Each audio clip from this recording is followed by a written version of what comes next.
welcome to Creative Confidence. I'm Angela Nicholson. I'm the founder of SheClicks. And as usual, I'm joined today by co-host Katie Teesdale-Ward from Kudosity. Today, we're talking about overcoming doubt. Hi, Katie, how are you? I'm good, Ange. How are you?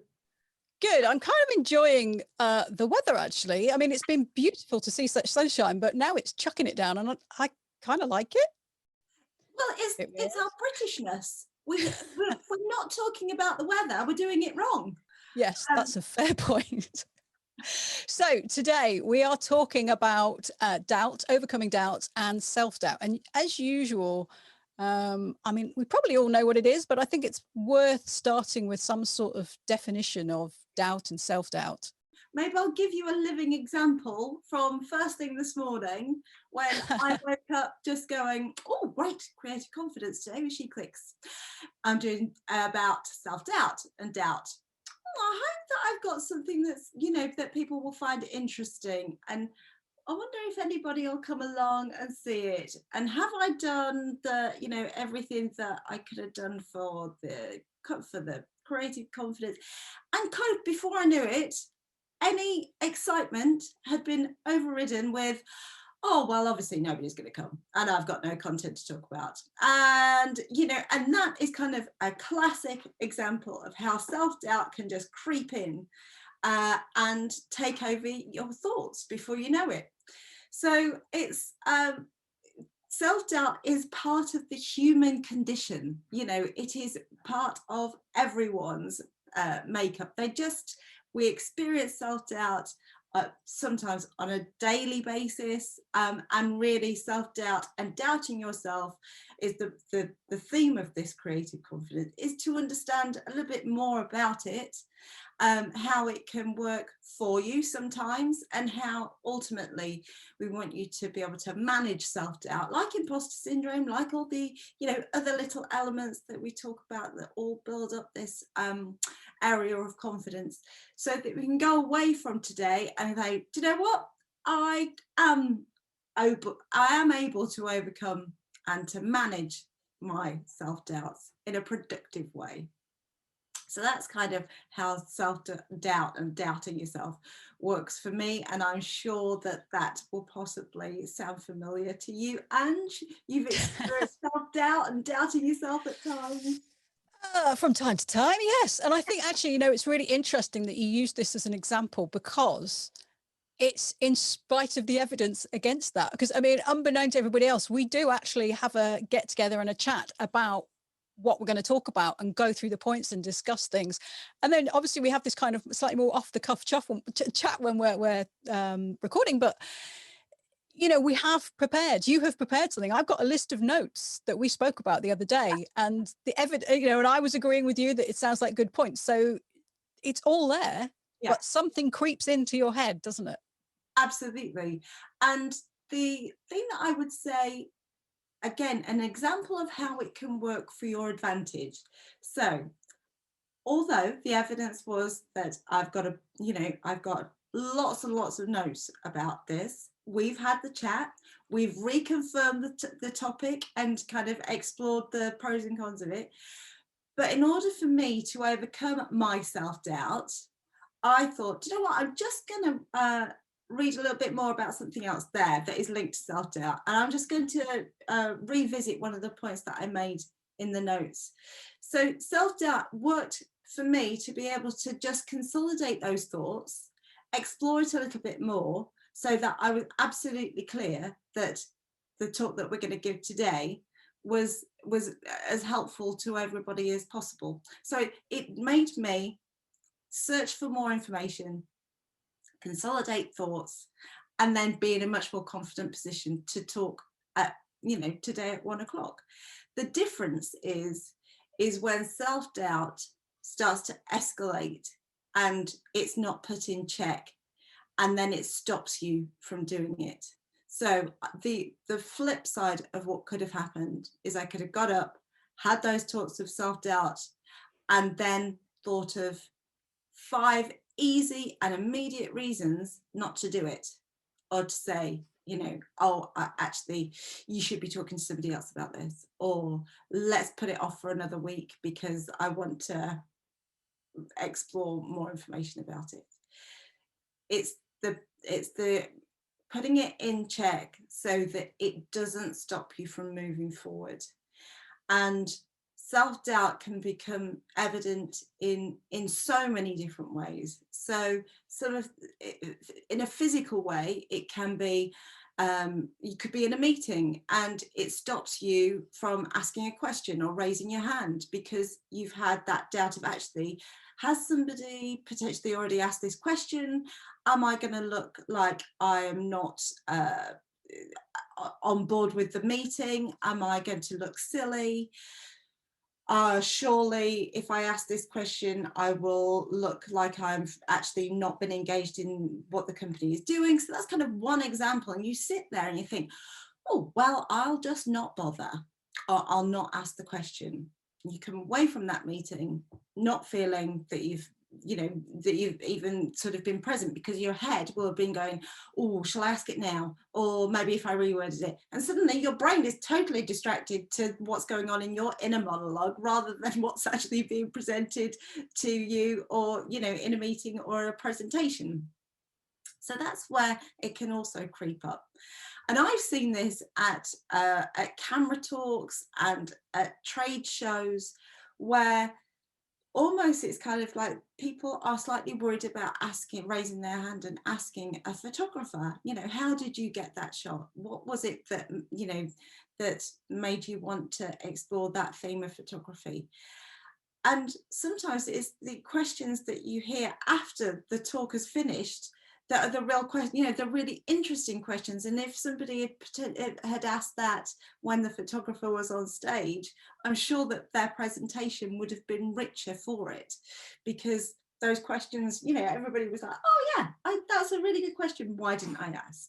And that's also another example of where the self-doubt can creep in and can stop you from either moving forward, getting all the information that you need. And it can also be sort of niggle away at you, thinking you start to question yourself so much that it becomes kind of almost like a self-fulfilling prophecy. So it's really important that when these feelings of self-doubt come along, and physically it can be the asking for help, it can be asking raising your hand, it can be asking a photographer, or going even into a camera shop and asking them, can I try this camera? What about this lens? There are all these things that we see on a day-to-day basis that, had we not just got on top of and actually pushed forward and realized that actually it's not a silly question and all of those things, that people would get a lot more from it. So that's kind of in the photography realm how I see that self-doubt can really become evident. And it's very easy for self-doubt to spill out and introduce doubt in other people's minds. So, you were talking about a meeting, or, asking a question at a trade show, asking a photographer about something, starting with, this is probably a silly question, but it's kind of telling people this is going to be a silly, it's introducing a lack of confidence in yourself to other people. And I think it can be really helpful to say, can we just cover the basics on this and ask a question? Or, just cut straight to the chase. Yeah. I've got a question. It's quite fundamental. Can you tell me X? Absolutely. But not say, I'm sorry, this is silly, blah, blah, blah, because it's introducing doubt in other people's minds about your capabilities, and you probably are extremely capable. Yeah, and it suddenly stops you from being taken so seriously. The question that you could be asking could be something that everybody else is thinking that it's just been missed off the presentation, or it's not that, whoever's giving the presentation hadn't necessarily thought of it. Doesn't mean that it wasn't important, but by almost pitching it, saying, and I know that this is a silly question. Well, it's not a silly question, and there's a reason that people say, oh, please don't, there's no silly questions.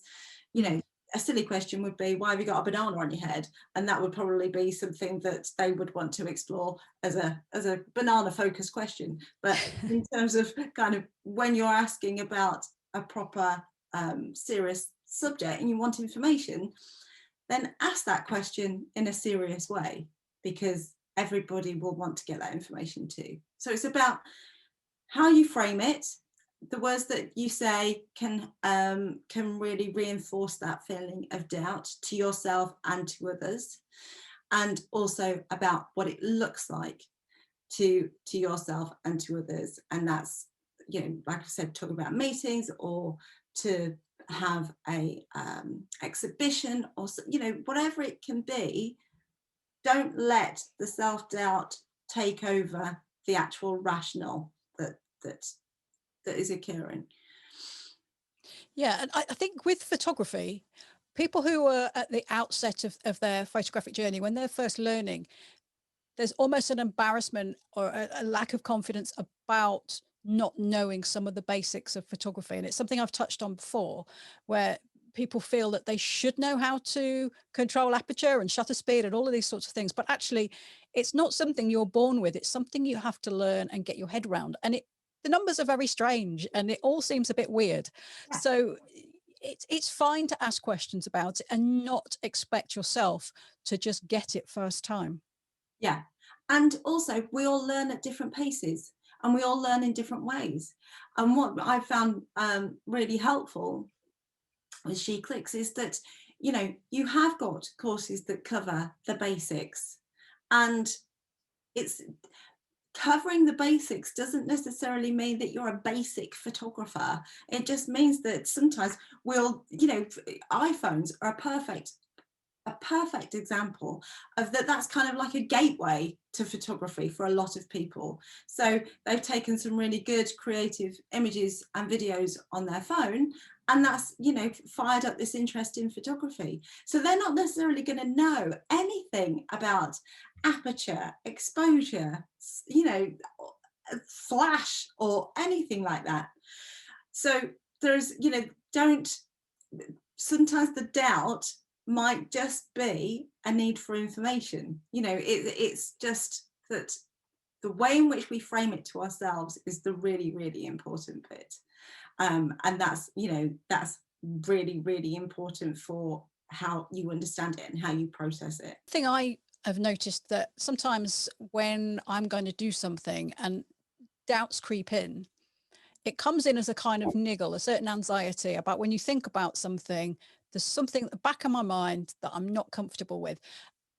And what I tend to do is, or I try to do, is to kind of sit down and think, what is it? What is the thing that is causing this niggle? Because that enables me, by identifying what the issues are, it enables me to address it. So say if I was going to do a shoot about something, there was something I wasn't comfortable about, I'll sit down and have a think about it. And is it that I haven't shot that thing before? Is it that I haven't used flash for a long time? And just break it down, because that enables me to tackle the things. And there might be something about, actually, you know what, the person I'm going to work with, I don't feel a connection.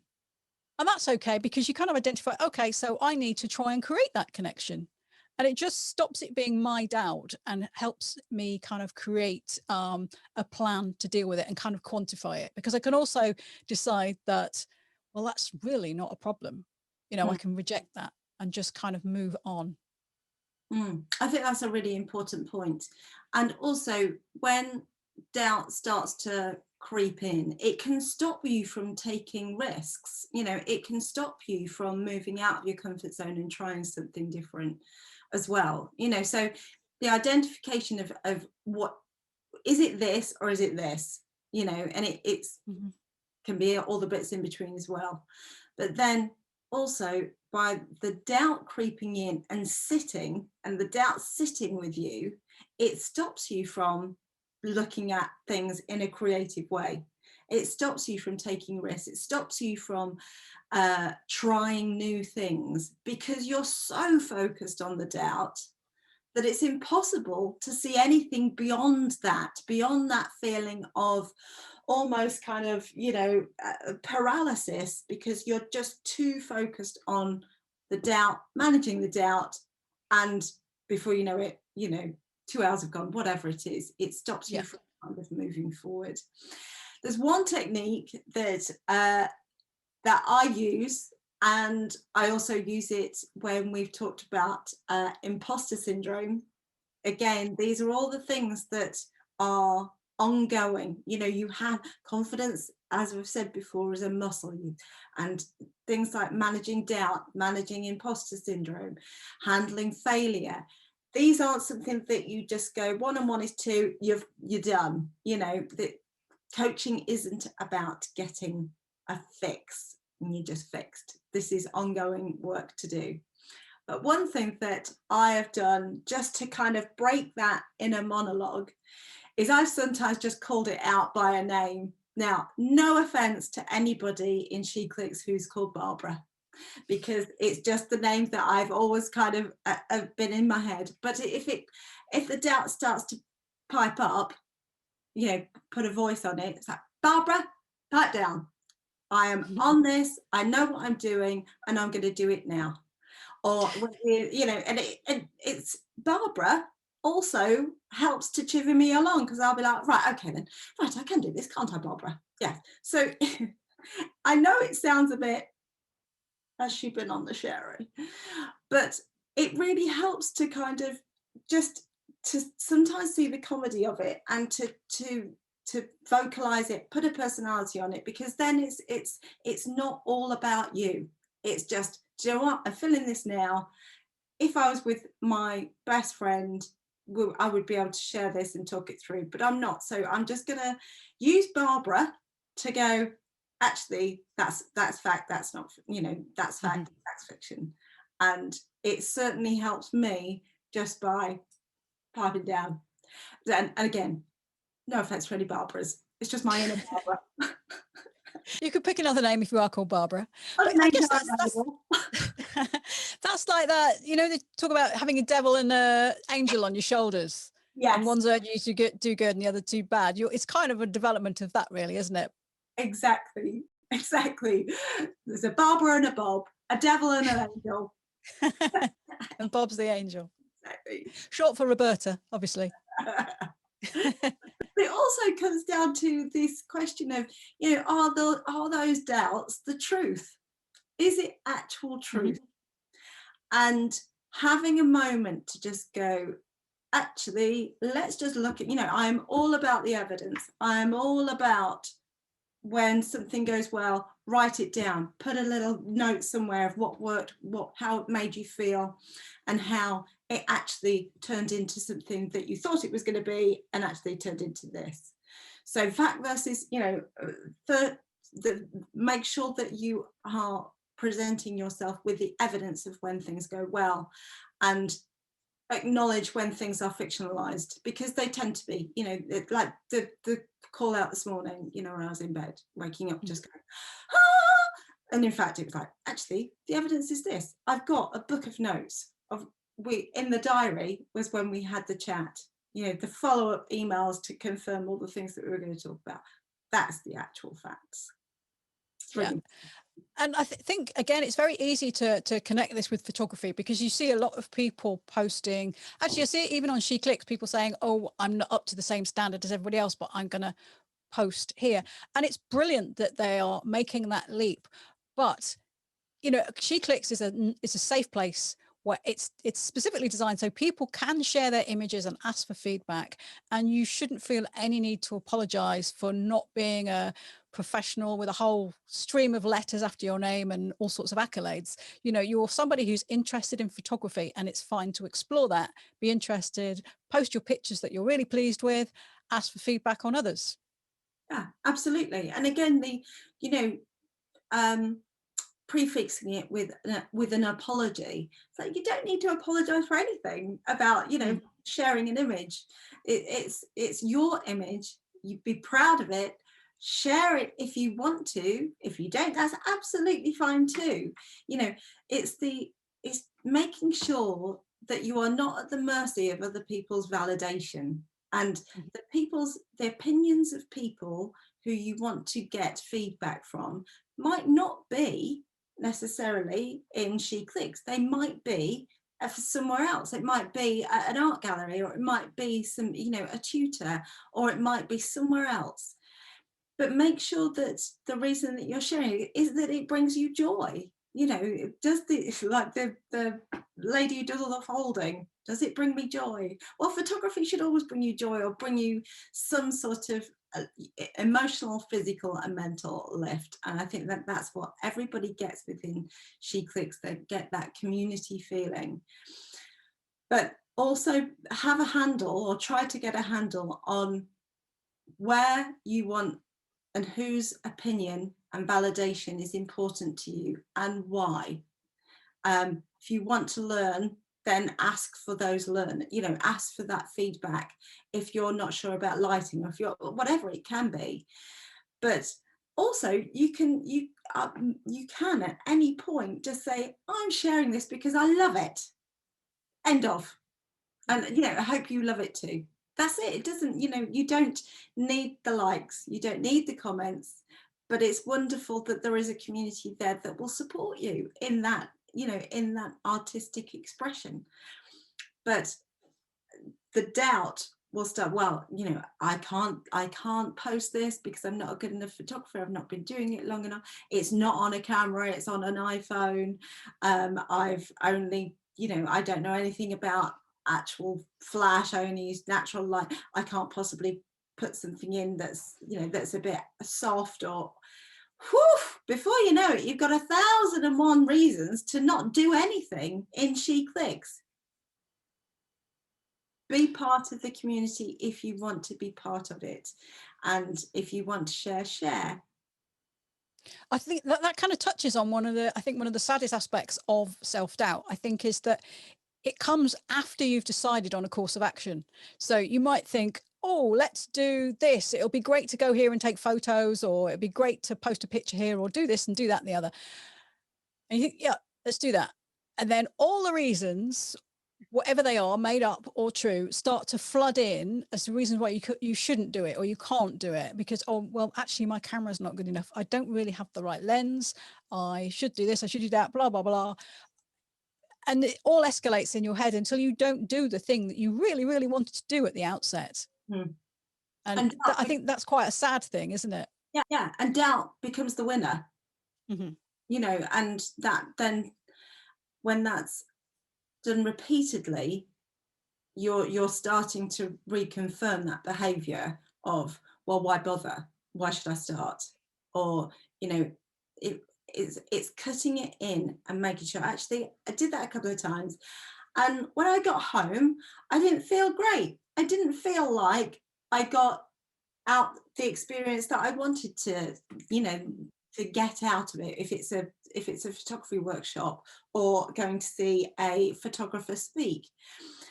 So there are those times that we've just come home and just gone, oh, damn it, I wish I'd have asked, or I wish I'd have just been brave enough to say, can you have a look at my portfolio, or something along those lines.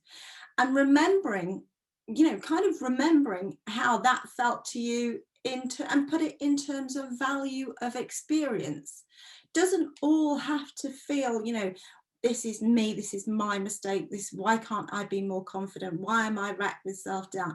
Actually, when you start to shift that away from me and go into, this is something that I have paid for example, and actually, in order for me to grow as a photographer, because I enjoy photography, it gives me joy, I love it, then I need to be getting more from these talks, or I need to be getting more from this workshop, or I need to be getting more from. So therefore, it's part of my business to ask, to do, to move forward.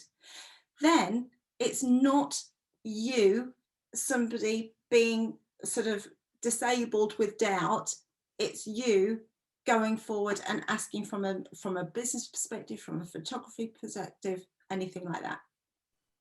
And I think, some people might who post routinely, say on SheClicks, whatever they like, fantastic, but they might be thinking, well, what's the big deal? And that's really good that you feel that way. But there are some people who have more self-doubt. And I think it's really important to address these smaller points, because they build into a bigger thing, don't you? It's like building up proof that you can tackle that thing. I was a bit nervous, I posted, and in fact, lots of people do say I posted and it was lovely to get such nice comments. Thank you very much. Here's my second image. and it's, you've broken down that barrier, you've done it, you can move on and do the next thing. And then you can, you know, say if you always use daylight, you suddenly start using flash or something, what does everybody think? You know, you've become a little bit braver, and you learn to start overcoming these self-doubts, because actually a lot of them aren't that serious. Yeah, and it's that the doubt stops you from, when it's all focusing on the doubt, it makes you super, super cautious. You know, suddenly you are shooting at things that you've always shot, because actually trying something new looks a bit, you know, difficult, and I'm not brave enough to ask how to do it, or what happens if I fail. And this sort of links back to the creative confidence that we've done about failure as well. You know, failing is absolutely a must. You must fail, and must get used to failing, because it stops that focus of it from doing something, you know, right and wrong. So expect to fail, but that doesn't necessarily mean that that reinforces that feeling of self-doubt. You know, the opposite of self-doubt is self-belief, and that just feels better. You know, I'm working on my self-belief feels better than saying I'm suffering from self-doubt. These are really important words and narratives to take control of, and you can control it. You know, you absolutely can control it. And everyone that's ever done anything, you know, has always had self-doubt. It just, there is not, you know, I'm looking around the living room now, I'm thinking, gosh, the, you know, person who thought about doing a clock or a camera or putting in a window, there is, everything can be linked with, did this person have self-doubt? Was this self-doubt driven by the decision? Actually, flip it on its head, you know, take control of the self-doubt, work through it, and take the small steps, take the easy wins, and get used to that, because the slow, easy wins will feel much better. Like you'll have this, you know, this series of success and some failure, and that's fine, but it will get you into a habit of overcoming self-doubt when it starts to creep in, you know. And I am all about the get up, move, get it done,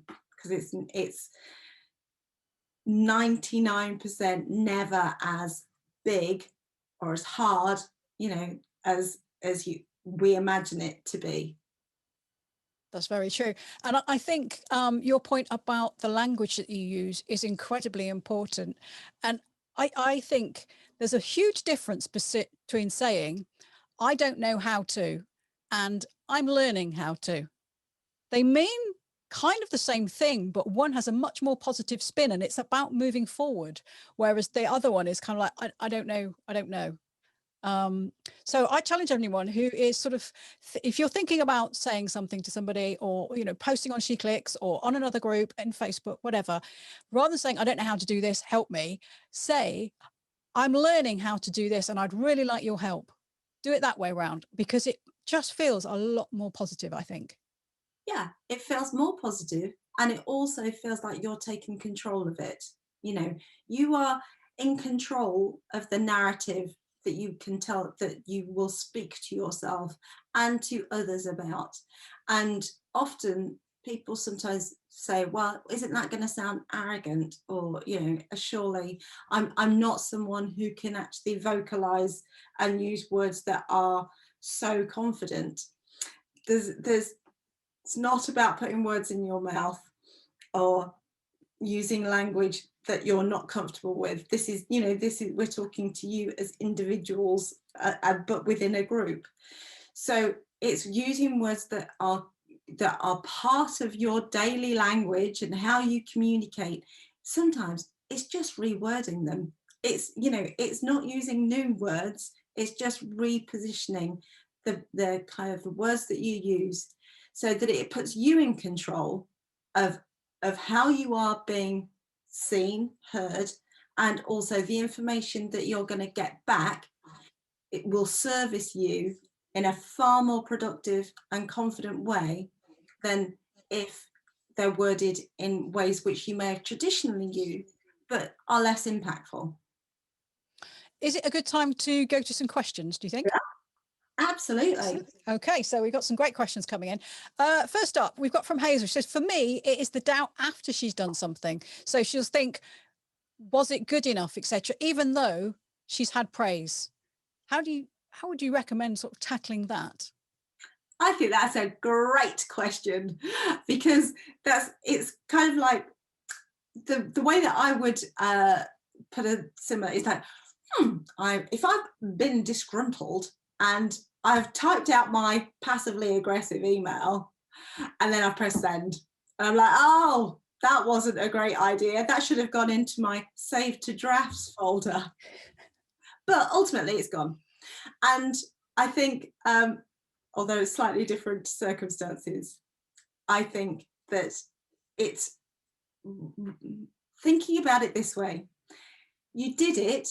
Well, let's, for example, it's a shot. You took a shot, you submitted it to a competition. Think about what was the motivation for you to do it. So it was, you wanted to take the shot, you wanted to show your creativity, and you wanted to share it. So that whole process is telling you that you wanted to be part of it. You wanted to be involved. And part of that involvement is the ownership of the whole cycle.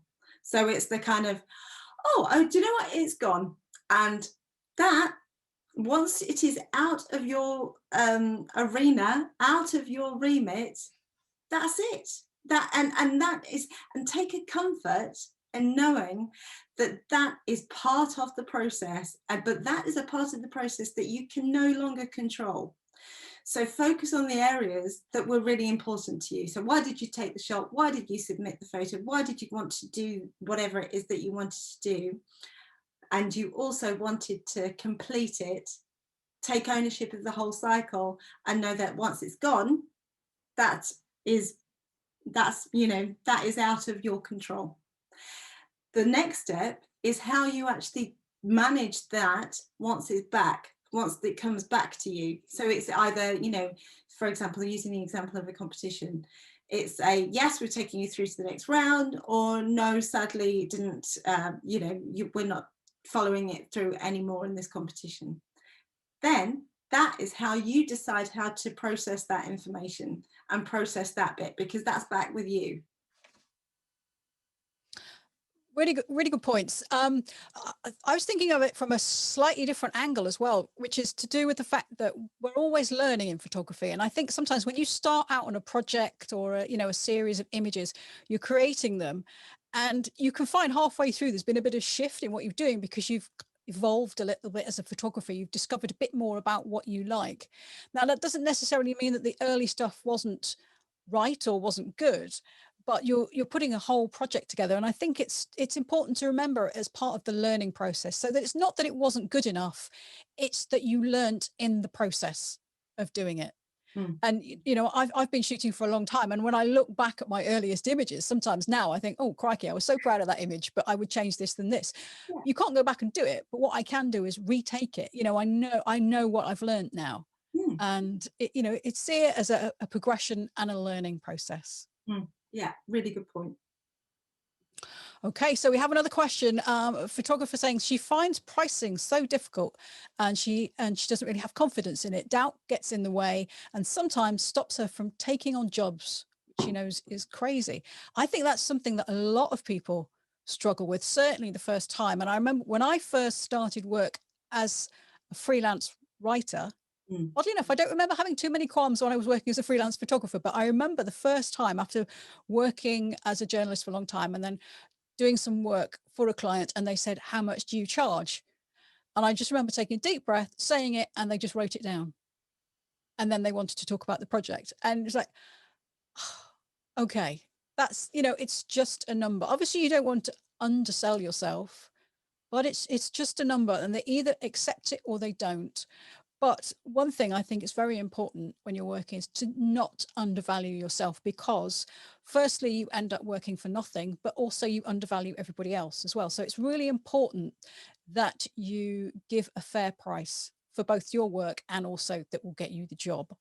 And also there's it's about what's comfortable for you as well, you know, because as well as looking at the whole market and who's, you know, in your space, what their costings are, or, you know, it's not the same price for apples as the same, you know, same for oranges, etc. It can be really, there's lots of ways in which you can negotiate, but taking the price issue to one side, it's making sure that you're happy with what you are offering, and that you're really clear about what that offering is, and the client are really clear about what you're delivering too.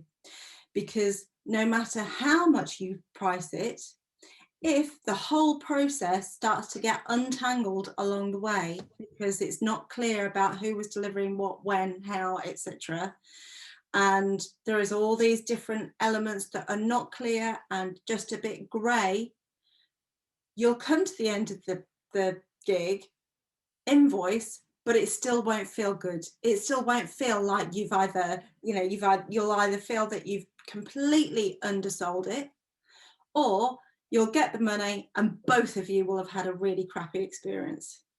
So it's really important to see the pricing, getting the pricing right, as one element of a bigger process.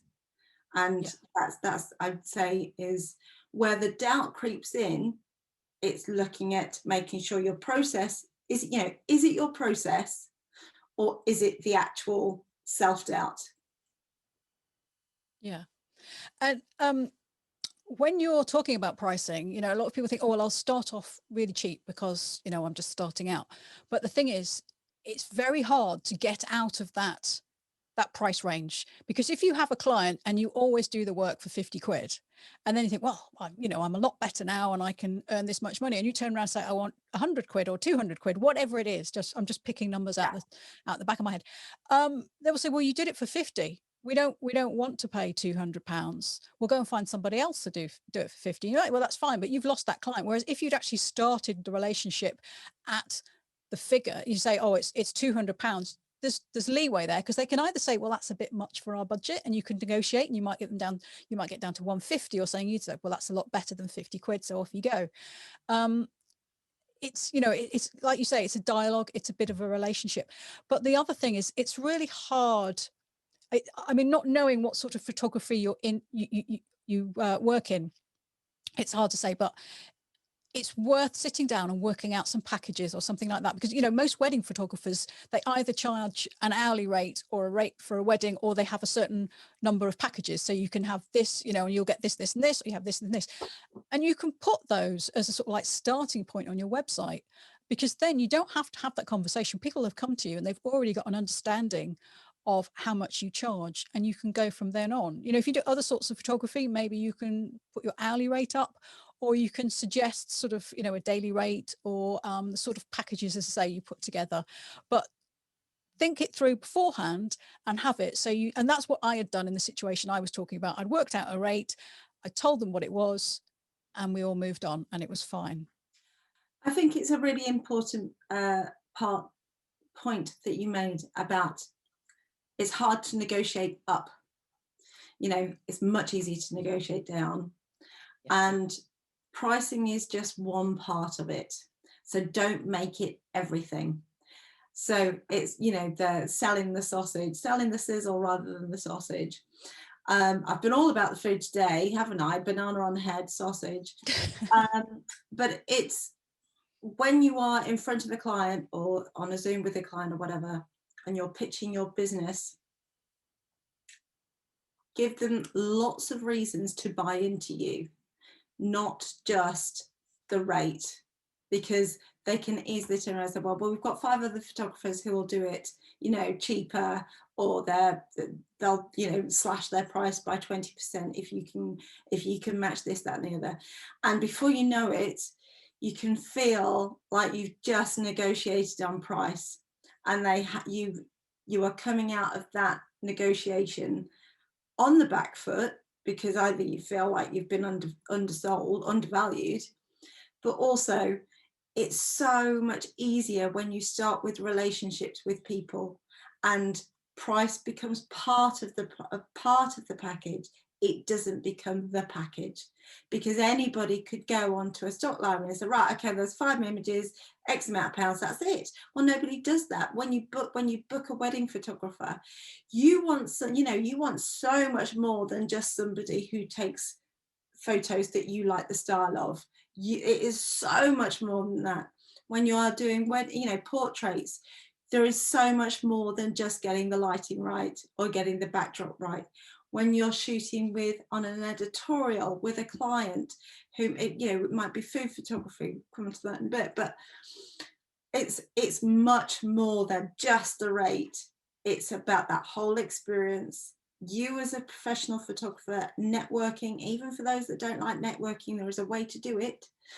And coming away from, when you sign off, send the invoice, somebody doesn't even bat an eyelid, because they know, right, perfect, what can we do on the next project? What are we working on? How can we make this an ongoing relationship? Make it more than just your rate. I think that dovetails really nicely with the next question, which is it's kind of about on skill levels in some respects, but really we're talking about doubts. So the question is, how do you know whether you're good enough to put yourself out there and charge for your work, or do you just go for it and see, but putting yourself at possible risk of bad feedback? Is it better to have done photography courses rather than be self-taught? So there's quite a lot going on there. I think so photography courses are great, and they're good ways of learning quickly, but there are also lots of really great self-taught photographers. I got to a point in my sort of photographic experience where I really felt I had taught myself as much as I could on the basis of, I mean, at that time I was reading magazines and, going to shoots and stuff like that. But there's a lot more out there now with the YouTubes and things like that. You can learn lots.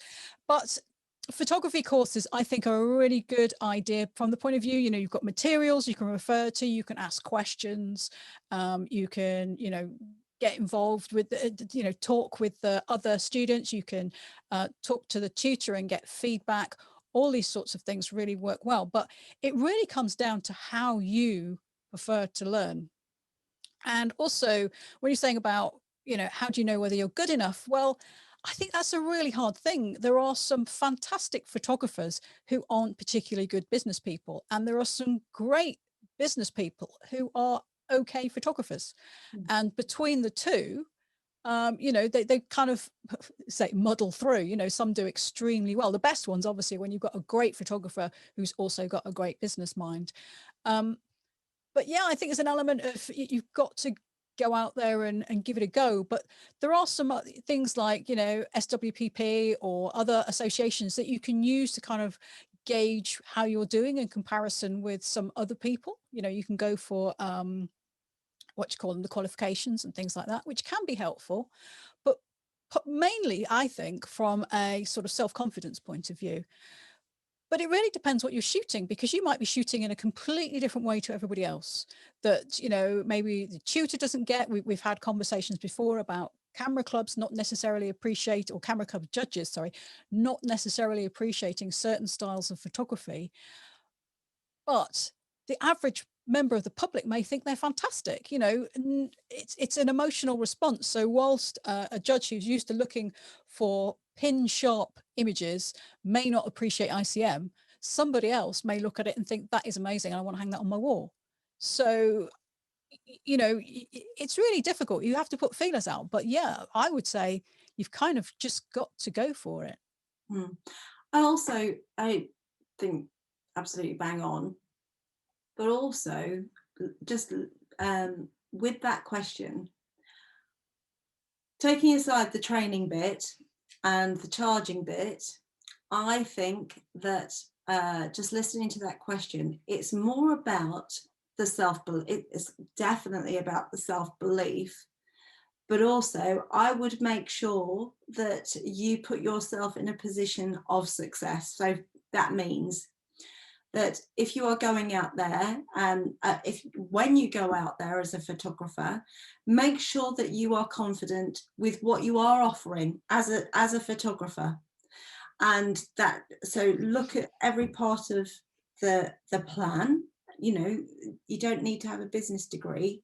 Just make sure that your website's clear, you've got a phone number, your address, you've got examples of your work, maybe a rate card, ways in which people can contact you, and links into your social media.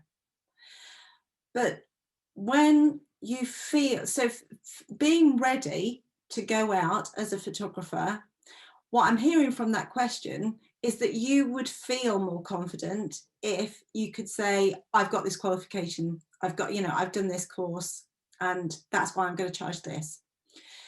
If that's the thing that will make you, if those are the elements that will help you feel more confident going out into business, then absolutely great. If they're a form of procrastination to stop you from actually just doing it, then that's a different matter, because we can all keep saying, well, I'll just learn this extra thing and I'll just do, I mean, I used to do it. I still do it on days when I think, crikey, that's a bit hard. I'm not sure how to do that. I'll find a million different ways to not do it. And sometimes it can be, I'll just learn another course. I'll just update my portfolio to do some photography that I have actually no interest in, but I feel like I should. I feel like that's the thing that will give me the complete package. Procrastination can really, really dress itself up in all sorts of ways. So be mindful to make sure that it's not procrastination that you're looking at, giving you permission to go ahead. It's just sometimes a case of like, do you know what? I'll just do it. You know, the world will keep turning. You going live with your website, that's all good. Just keep doing the small bits, small, steady increments, and keep going forward. That's the really important bit I take from that question. Great, thank you. We actually did do a creative confidence about procrastination with Michelle Rogers, I think, didn't we? And if anyone wants to look at that, you can find that on the SheClicks YouTube channel. Okay, so another question. I think my self-doubt shows up in jumping from one thing to another. How do you give yourself time to explore a technique? Oh, that's a really interesting one. It depends really on whether you're taking photographs sort of with an idea that you want to become a professional, or whether you're taking photographs because you're an enthusiast. You know, you're doing it for pleasure. If you're doing it exclusively for pleasure, I would say you know, explore a technique until such time as you've had enough of that technique and you want to move on to something else, because it's about having fun and enjoying it. If you're really trying to nail something because you want to be able to take the next step professionally, you know, or, you know, add something onto your portfolio, so to speak, then basically, you know, give yourself, set yourself some targets. You want to be able to achieve this. You want to be able to take that type of photograph. And once you've got to that point, you think, yeah, I know how to arrange those lights now, or I've worked out how to get those colors like that.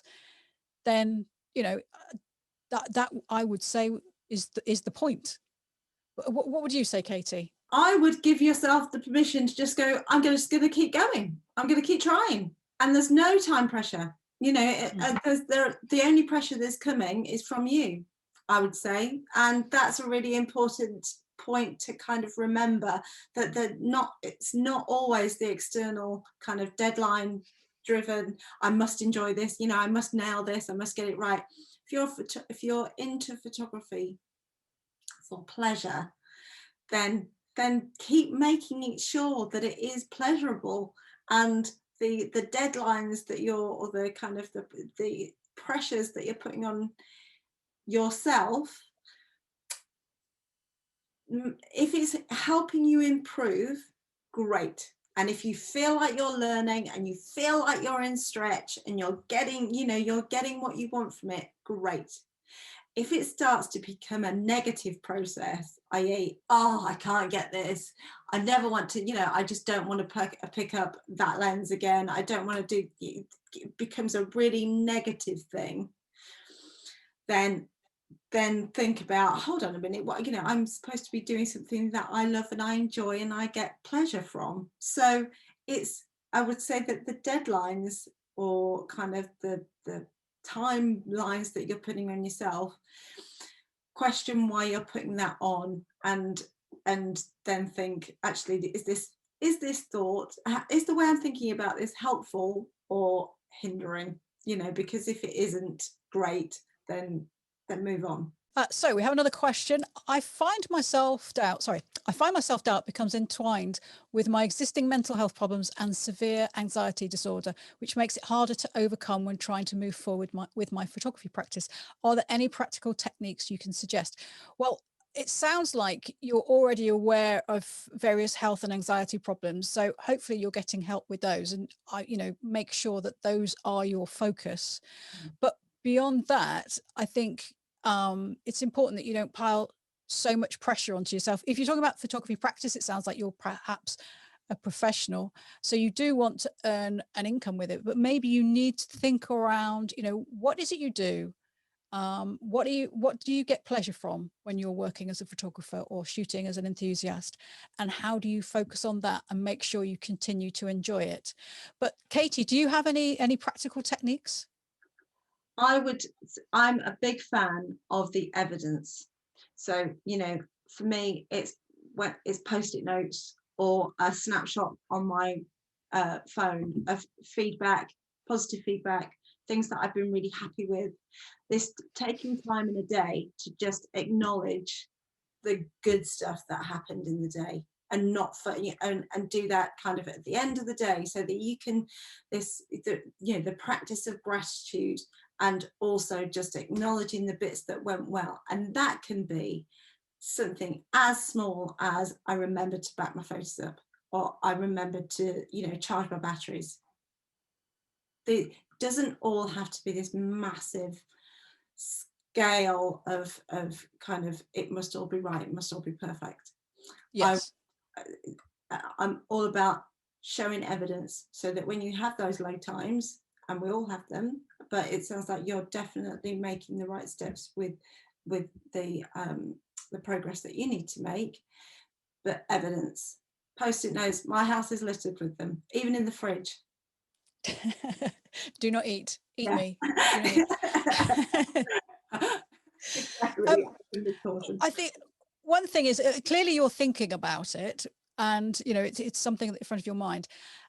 So I would make a real effort to, we were talking about switching your language and trying to have a positive language. So don't think, oh no, I can't do this, I can't move forward. Think about what you want to learn and how you want, just try and put a positive spin on it. I know it's really hard sometimes, but think about learning, not I don't know.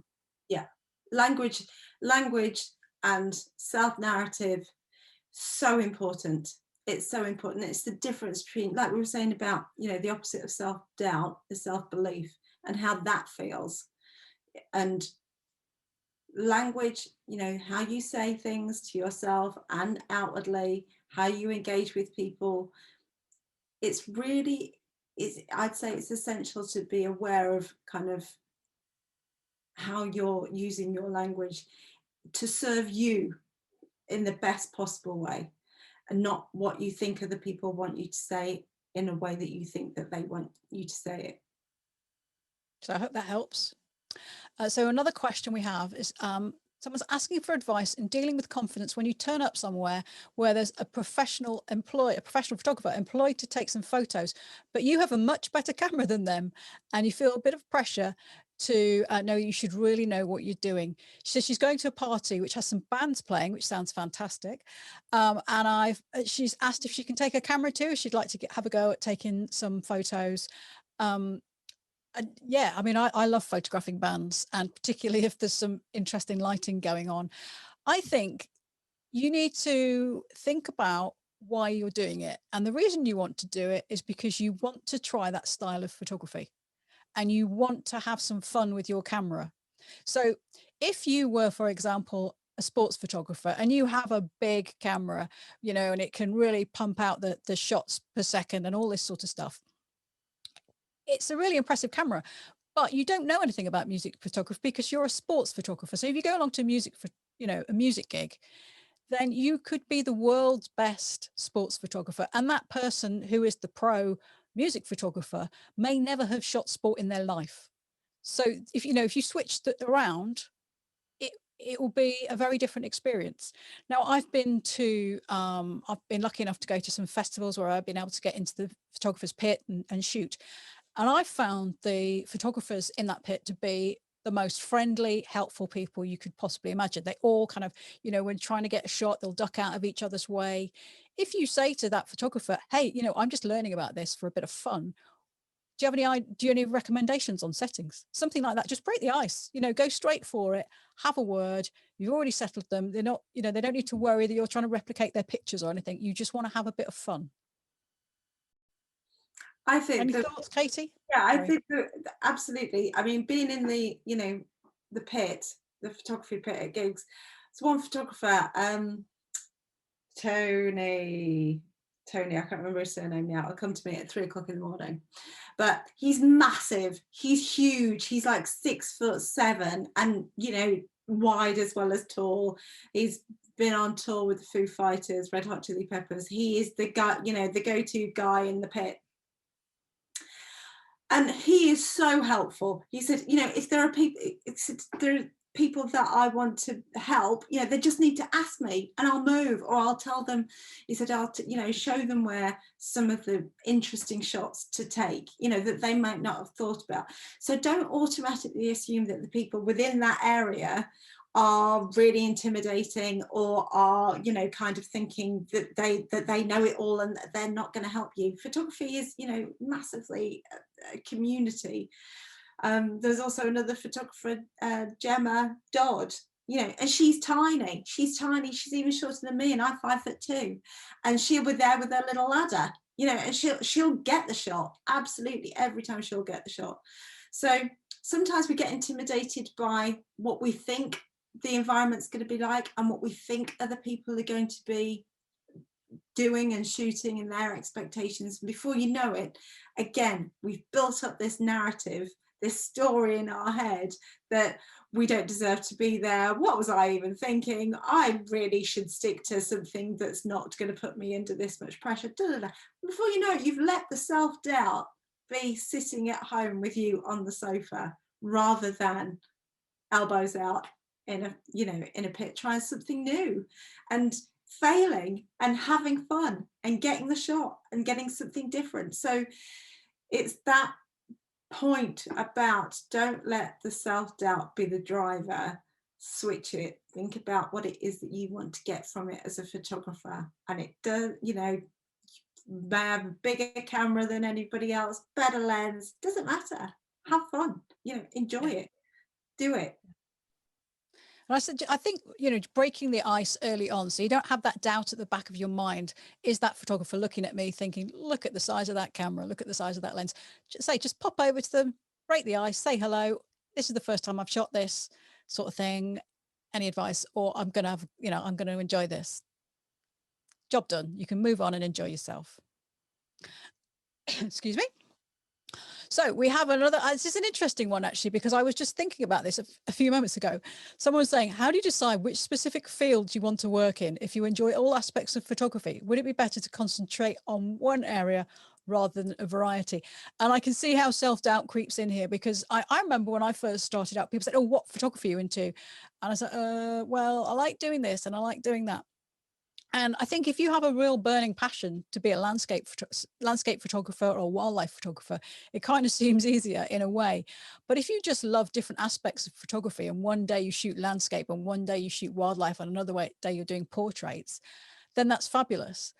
If you're trying to work as a pro, again, you can do it, but I think you have to be very careful how you present yourself to the world. Because if you have a website and it's got landscape images and it's got portrait images and it's got this and it's got that, people don't really know what to employ you as.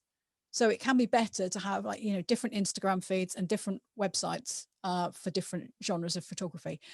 But, if you're starting out, see how it goes, where, think about where you could get the money from. and what you enjoy most, and go down that route. But I think it's getting a little bit beyond confidence, I know, in a way, but it's you just got to see what makes you happiest at that time. And if in 2 years' time you think, well, I cannot bear the idea of shooting, I don't know, Rosebery Topping another time, or wherever you're based, I need to shoot something else, start introducing another form of photography. It doesn't have to be set in stone forever. And also, I think people are far more open to, I think the term is multi-entrepreneurial. So there's this idea that there used to be, you used to go into a job at one age and 50 years later you leave, and that those kind of times have gone, and kind of that also is reflective in what photographers do. Again, it's the language. It's kind of like when you see people, when we ask people what they do is for their jobs or their, it's not necessarily, doesn't mean that that's them. It means that's what they do.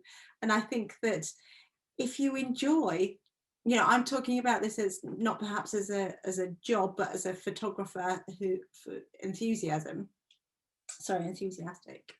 is that if you enjoy all different aspects, carry on enjoying it. There is absolutely no line in the sand that says you must be definitive about, saying I am a wedding photographer, but I also like all the other stuff.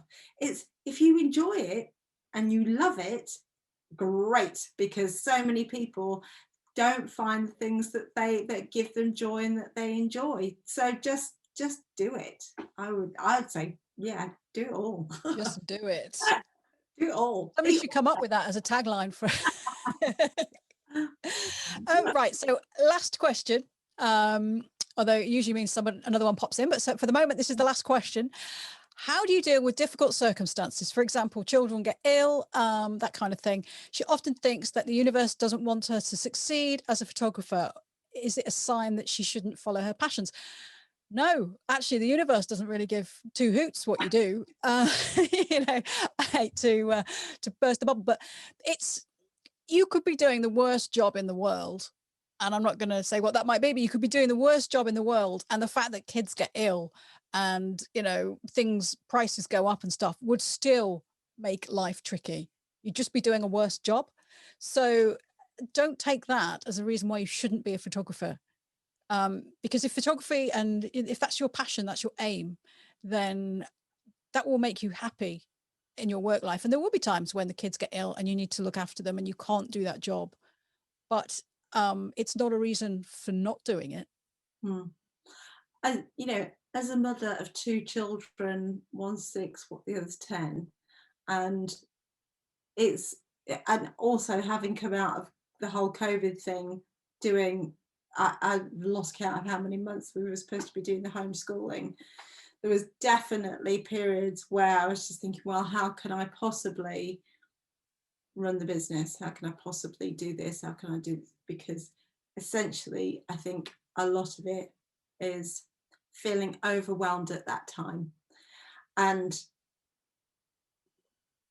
it could be having kids, it could be looking after other people, it could be there could be 1,000,001 other reasons for you not to do it, for you not to do photography. Or you can think of them, just as we're on this call, 100 different reasons for you to not do it.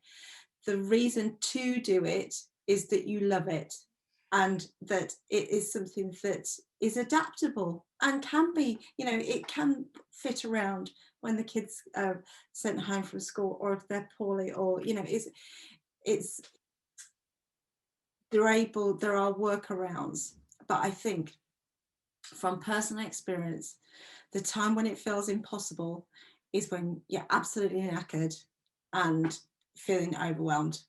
And that is a feelings of real, just that's parenting to an extent. Just I've not been tired, I've not been tired for the last 10 years, but you still just got to keep chipping on and keep moving forward, because what I do is something that I really love and that I'm passionate about, and I'm passionate about making progress in. And you should be too. You should be think about it as a way of, do you know what? They're not always going to be little. They are going to grow up, you know, and there will be other times. And it's not about necessarily fitting everything into one certain space, you know, a linear time. We get hung up about things that need to be done between 9 and 5:30 or whatever. Think about why photography gives you joy, why you love it, and do that, you know. But also ease off the pressure. You know, you don't have to do everything all at once. Be kind to yourself. Okay, so we've got 2 more questions, and I think it's worth covering them because they're really good questions. So the first one I'm going to go with, this person says, I often see photographers with poorer quality of work and no website getting loads of work, whereas I am struggling. This causes massive self-doubt for me. How should I deal with it? I think one of the issues there is that you shouldn't necessarily preoccupy yourself with what others are doing. Maybe they've been established for longer, they've made contacts, whatever. I mean, obviously somebody is coming to them who already knows them because they haven't got a website. You know, maybe they've got a good Instagram feed. I don't know. Maybe they've just happened to hand out their card.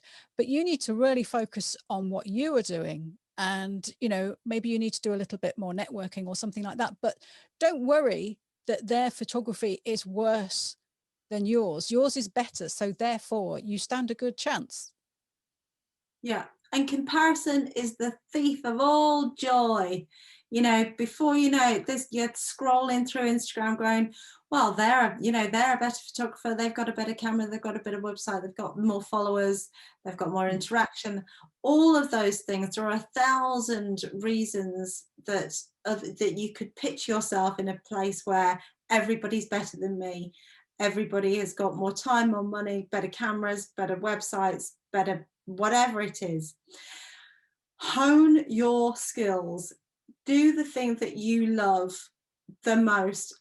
Talk to yourself about the good stuff that you're doing, and let everybody else do their own thing. You know, there could be 1,000,001 reasons why that person has is getting the gigs without any website. It's just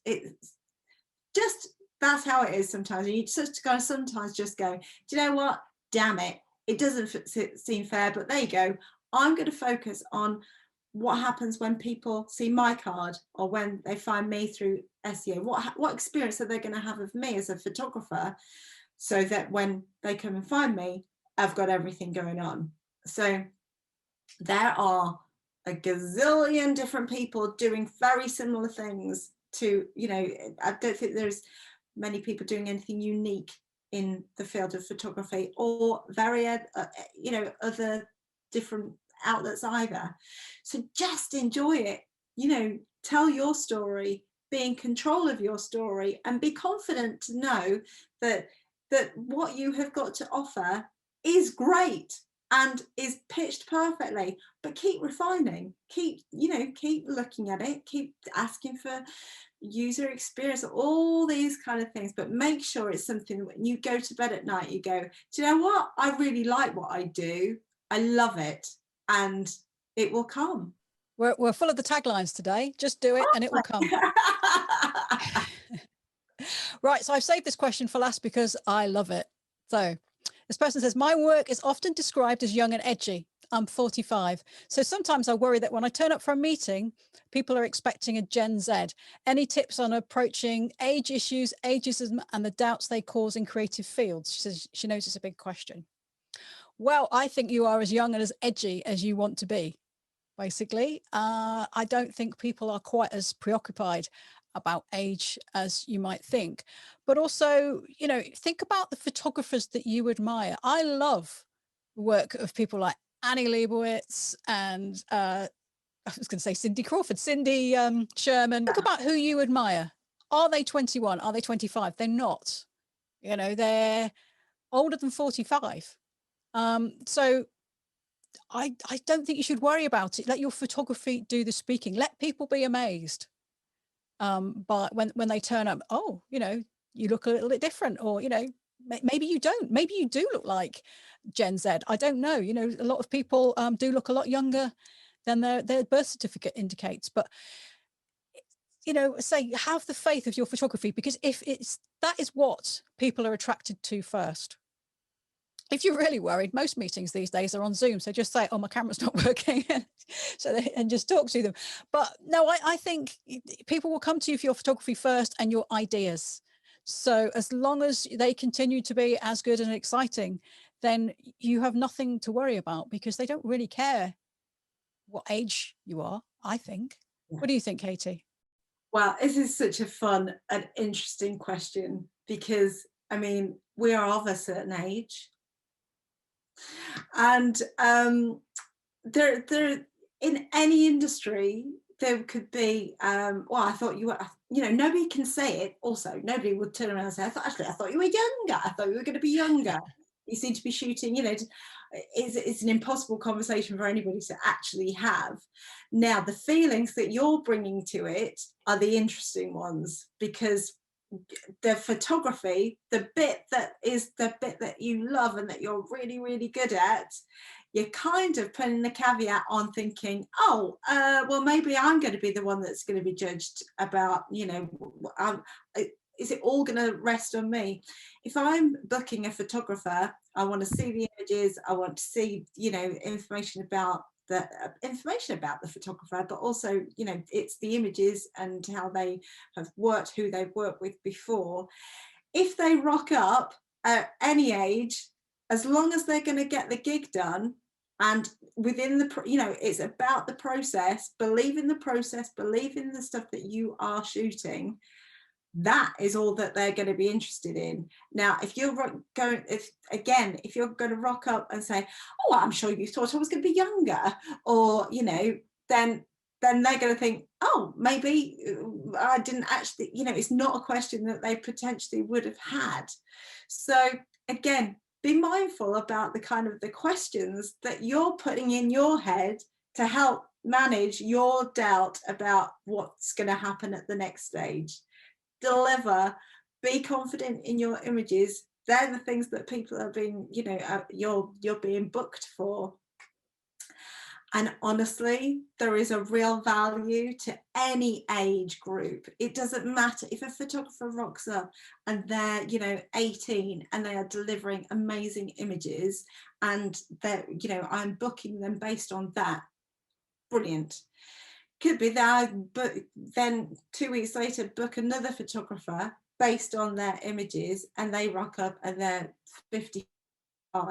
Well, they're going to give me a different experience too. As long as they both deliver, then great. You know, it is about believing in you as a photographer, you delivering on the process.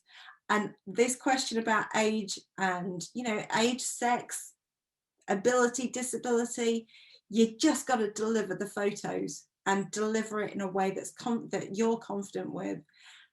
Sack everything else off, honestly, because they're not, I can pretty guarantee that they're not thinking it. You are. Amen to that. So thank you to everybody who asked a question. They're really great questions, and it's really nice to be able to chat about them with you. So bye-bye, everybody. Bye, Katie. Bye. Thank you so much for having me again. I love it. Hope that it's helped.